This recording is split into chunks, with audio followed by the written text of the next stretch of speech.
When we left off in Chapter 6, we had the makings of a car again. Back on four wheels, it was time for a date with the Bodymen.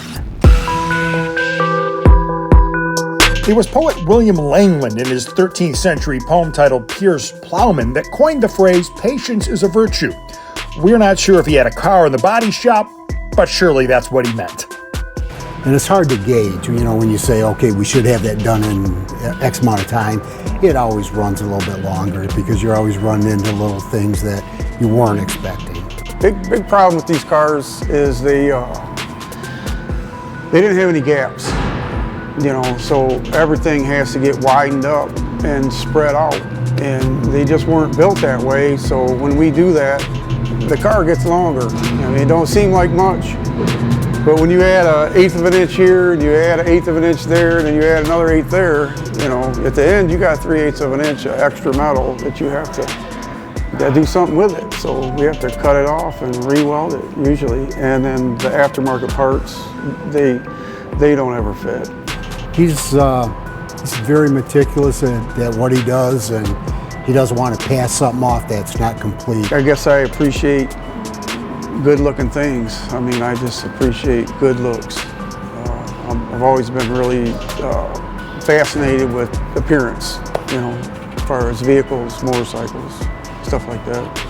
Gaps make a big difference to me what the car looks like.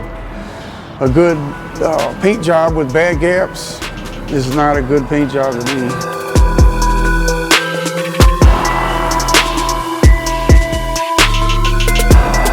What we're doing right now is finishing the door in plastic, and that will get the farthest out of the side. That's as far out as the side will be.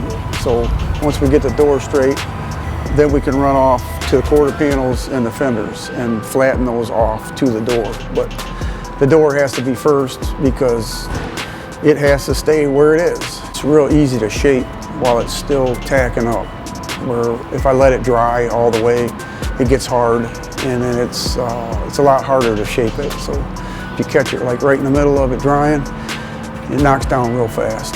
It's a lot easier to get the contour you're looking for.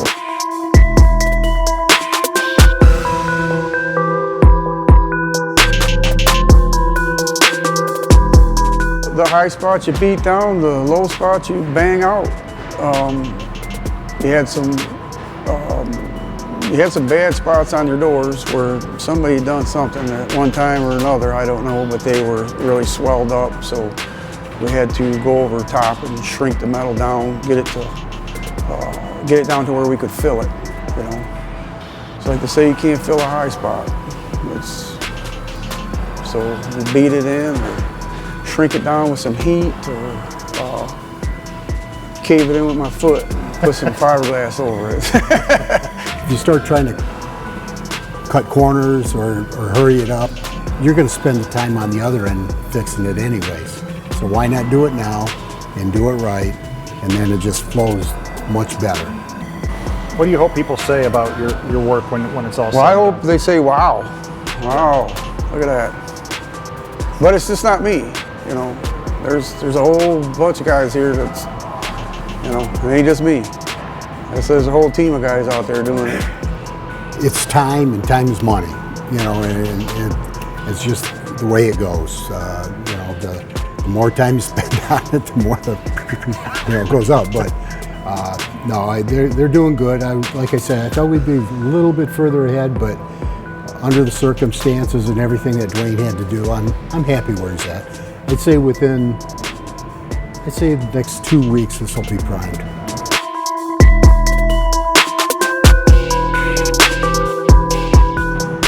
I guess we skipped over a step before it actually goes to the primer. most important step. Yeah, why does this keep happening? Hey, it's a pleasure to have you come in, as always, Mickey. This will go a long way. The boss will be happy, the guys will be happy, because I'll probably throw a few lunches in on this one. Will you? Okay. Well, the guys are doing such a good job. That's Just it. Have a great time. All right. Steaks on me. There you go. Thanks, Mick. Little does he know he won't be able to get a Happy Meal with what's on that card. Time and money well spent. The attention to detail created a flawless canvas for the paint department to work its magic in the next chapter of the Motor City Resurrection.